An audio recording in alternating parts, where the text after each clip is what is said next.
Hi, everyone. Brad here, Delta Awesome. And I'm speaking to everybody who is either looking for a coach, but more importantly, someone who is a coach. If you've been a coach for 6 months, a year, 2 years, this video is for you. I'm going to go through 8 or 9 things that I've learned in 8 years. Some of these are incredibly practical. Some of these are philosophical. Some of these are about your heart. But trust me, listening to this video and accepting the wisdom as you hear it and rejecting the rest will help your coaching practice. I wish somebody had told me this up front. I had a great, incredible mentor who's now a peer, Joseph Logan. Thank you. I love you. And Julie Penner, same. But these are the things I learned the hard way that would have been nice if somebody codified for me. The first is about positioning. What is your position in the world as a coach? You're not an advisor. Give advice, solve a problem. You're not a mentor. Bring someone from being a mentee to be a peer. You're not a consultant. Do the work for them. The line from Joseph is coach rhymes with approach. I love that. It's a pretty good, pithy line, but it's not all of it. What I truly, truly believe the art of coaching, the science of coaching, and the heart of coaching is that you are not just with a person, you are in the ditch with them, but you're not digging the ditch for them. That's the coach rhymes with approach. But the second thing is you are so unabashedly on someone's side, empathy and love together for them, that you're willing to tell them they were wrong. You're willing to lose them as a client. You're willing to push them outside of yours and their comfort zone. Not a lot, but enough. If you cannot take the position in life where you can speak directly to somebody who is paying your mortgage in a way where it's difficult for you if they reject it, you're missing a whole vital thing here. That is our position and our job, is to be the only source of truth coming unabashedly for them. If they reject it, they reject it. But if you can't take that position, work really hard on yourself and ask if your job is to be a consultant or an advisor, not a coach. Number two, the return on investment for somebody receiving coaching is vitally important, and you need to get good at describing it. If you want to go and look up and see what McKinsey and Harvard Business Review talk about it, they're talking about coaching in a very, very big, broad way. I am talking about coaching for what I believe and I call as a relational coach, someone who's in relationship with you over the long haul to help you do the big strategic things. Those people are different than transactional coaches. Take my 90-day program. If you look at the stats, coaching has somewhere between a 2 and a 3x ROI financially on the entire universe of coaching. But I believe relational coaching fits within a different framework. And here are the 4 ways that I tell clients, boards, and other people that your time, I will get a 10 to 50x. This is what my clients tell me from you giving me your time. After that, the money becomes a lot easier. Here's 4 things that happen when you have good approach, good thinking, and a person to help you with perspective. The first is easy. Revenue goes up. You notice opportunities better. You get rid of the stuff that's in your way. Revenue goes up. Cool. That one's easy. The second is understanding and balancing of expenses, especially with expenses. You're usually not looking for them to go down necessarily. You're just trying to not waste time and effort. Cool. Both of those are financial metrics that happen out of the regular P&L, top line, bottom line, profits. Those things you should be able to clearly show how a coach is helping you do those things. These are episodic, but when they happen, they're big. The third thing is a little more soft skills, trustworthy, stable team and culture. Look, if your churn rate of customers and employees goes down, it's because culture and trustworthiness have gone up. If you're not working on the hassle of a toxic employee, but you're spending more time on your good employees becoming better, all these things get better. And the last one, and this is especially true with the startup land, is valuation goes up. And this is the one that's the easiest to prove, because if in 18 months your valuation goes up 15x, you can start saying, my coach was a piece or a part of the collage of things that helped with that. That's describing the return on investment of their time clearly. Those are the 4 attributes. Get used to them, say them a lot. The third thing I'd like to share today is make a coaching practice that for your profit and loss only requires you to have 7 organizations at once. Why is that? Well, we all know about the rule 7 plus or minus 2. It's how phone numbers come up. It's how we work with friends, all this other stuff. There's reasons why cognitively it's hard for us to be more than 7 plus or minus 2. Different context. You're having a good month. Different context. It's easy for you to go in and out of different areas.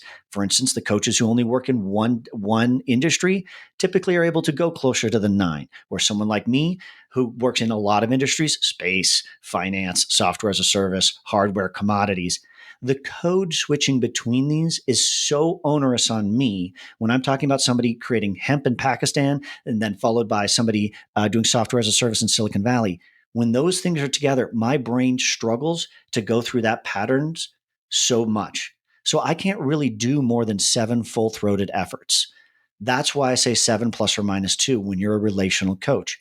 If you can't justify a business model that does that, either take a look at whether coaching's right for you or take a look at a transactional approach where you can get 15, 20, 30, 50 people in, but they're going through the same program. So you don't have as much cognitive switching between them.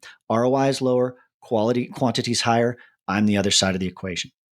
Also, along with this, write in your best moment what your ideal customer profile is. What are the attributes of the ideal person for you? They have budget. They have a willingness to learn. You get along with them well.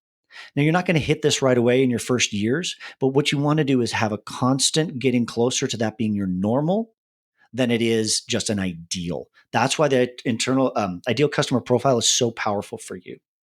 And the last thing is, I love this because I get to steal from my wife's work. My wife talks about hybridity in professional identities. I'm going to talk about the intersectionality of you as a coach. Almost everybody who gets into the coaching world has a discipline they know super duper well. Maybe for some of you it's law, maybe some of you it's change management, maybe for some of you it's programmatic. I don't know what it is, but you've got one thing that you're world class at. And a lot of people coming into coaching have more than one, but they're discrete. For me, you could take a look at it and say, he's got a law degree, he's got an MBA. Great. He can do a financial thing and he can do a legal negotiation. My law degree's been inactive for 7 years, so don't worry about that. But they're discrete. That's called multiplicity. What my wife started realizing in a different field, which is professional identity, is that there's also people who don't know when to categorize themselves into any of these, what other people would consider discrete fields. For me, I do business coaching, strategic coaching, and executive coaching. Business coaching, best practices, strategic coaching. Think about those long-term things that are aligning with your values that create the maximum value you can. Executive coaching, working on you so strong and so well that you're helping the others. But I don't think of them as discrete. I work in the intersection of that Venn diagram. That is the description of Brad as a coach. What is your description? What are your 2, 3, or 4 disciplines where you don't see the difference, but you need to be able to describe to people why this is what you do in a hybrid way for only up to 7 clients? Creates scarcity, but also creates a much better path and plan for you. Okay, number 4. This one's the easiest one, but you're going to start getting where I'm going with this. Only have standing meetings Tuesday, Wednesday, and Thursday. Also, an aside, I prefer 90-minute meetings because a lot of times you get to the crux of somebody's issue. They update you, you talk about one little issue, and then they have a little side way to say something at minute 50. That's why I like to have 90-minute meetings. A lot of coaches do 50. Choose your own adventure there. But the Tuesday, Wednesday, Thursday is about this. If you're worth your salt, you're meeting with really, really busy people. They can't agree to hold to a standardized meeting. It's silly. It's silly to put that on them that, hey, if you're not willing to accept this and come to this and be ready and have done your homework, then you're not worth my time. That may be true at the management first time leadership level. But if you're an executive coach, that person doesn't have control over their schedule. Are you kidding me? And you're not so important that they should. So what you want to do is you want to have loose bounds on it so that when inevitably, and I would say personally for me, 20% of my scheduled meetings change every week. I've got free time on Mondays and Fridays to put those in because they're not already sucked up by somebody else. Also, when somebody's in crisis, I have the room for Mondays and Fridays to work them through the crisis. They know that. And when I'm doing strategic planning sessions, they can go into Mondays and Fridays without me having to push everyone else out. This is incredibly practical advice, but it also leads to you giving more back to that lesson 1, unabashedly on their side, so you can be available for them to do it. Also, sometimes it gives you a day off. Okay, number 5.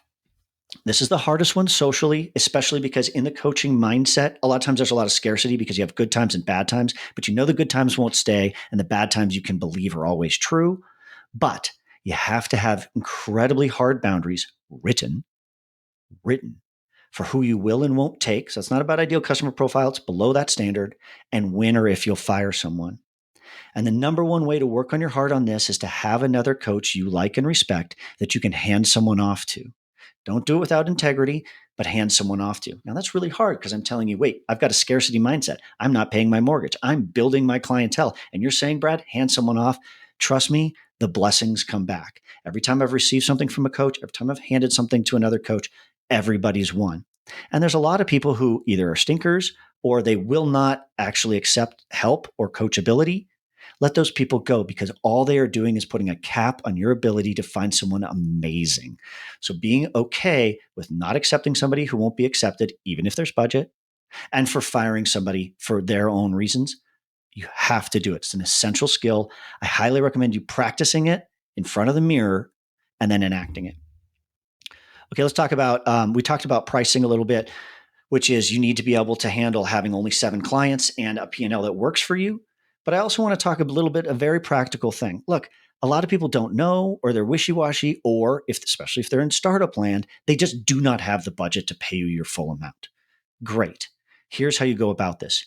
You tell them the truth. My minimum is 1,500, 3,000, 5,000 a month. Okay. But you can't afford that right now, or you're too skeptical. No problem. What discount off of that do you need to make this an unbelievable win for you? I need a 90% discount off of $3,000 a month. No problem. I will accept that if and only if we have a social contract, not a legal contract, a social contract that says when you can pay more, you will, and you know there's line of sight to you being able to pay full pay. Maybe you raise some money. Maybe you finally digest a lot of capital you put out to merge with another company. Whatever it is, I need you to agree that you're going to make me financially healthy if I invest in you now with a discount. Last, whoever's doing your billing, probably you, needs to make sure the invoice represents that discount on the invoice. It needs to be clearly stated. Almost every full pay client I have started at a discount and moved through this method. We have built such strong bonds because I have given my best to them. And when they have more, they give more to me. Our coaching relationship, our friendship now is so much stronger than someone where you come in hot and heavy. You have to prove yourself immediately. They have to be able to accept it immediately and start charging. Charging ahead. It doesn't always work. Number 7, this one's easy, but it's a sine qua non, without which not. If you are not continually learning as a coach, read, blog, other coaches. What is the discipline of coaches? Listen to this this video 5 times in 5 different ways, and yell at me for the things you don't like, and accept the things you finally learned to write. Whatever infinite learning is for you, you need to have time in your 40-hour work week for that. You need to grow in your capacity of being a coach, and you need to slice out time for that. And if you have a scarcity mindset, you're saying, Brad, you're telling me not to do marketing, so I do this. Yes, I am. It's the only way this works is if you are fully equipped and prepared so that when opportunity comes, you can say yes to it. And you're not going to force people into these kinds of opportunities unless you're a transactional coach. Again, there are good ones and bad ones on transactional. You can force someone into a 1,500, 3,000, 90-day program. Fine. You may or may not get a referral from them. If you're in a relational coaching, you cannot achieve this. And if you're spending all your time getting new clients because you're not equipped, you're not ready, but you can sign people for short periods of time, that will never turn into a system where you can do the big, hard work. And the last, and I say this really funny and important because my child's asleep over there, and my wife personally does not like this shirt, which is for me to say, wear comfortable clothes. I'm making this video here at home. I'm wearing not my favorite shirt, but the most comfortable one I have.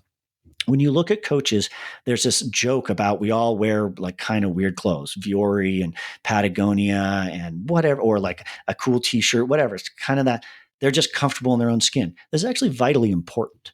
If you cannot show up as a coach, comfortable in your own skin, wearing what you want to wear, acting like you normally act, there's no way that you're actually comfortable enough and disciplined enough to listen to somebody else, empathetically find their problem set, give them an approach that helps them do that. You need to be comfortable wearing your own clothes, even if you're like, well, that doesn't fit within the society of the bankers I work in, or that doesn't, this is not flattering clothes. If anyone's purchasing you off of your clothes, you've already lost the relationship game. Now, I know that sounds really small in the end, but this is about grounding. If you're not grounded as a coach, you're not going to really help them with approach. So those are 8 or 9 things that I tell every coach when they come to me after a year and say, Brad, how do you survive to the 8th year? I say, these are some of the things I did. A lot more to say on what coaching is and how it works, but this is meant for you, first-time coach. Thank you for your time.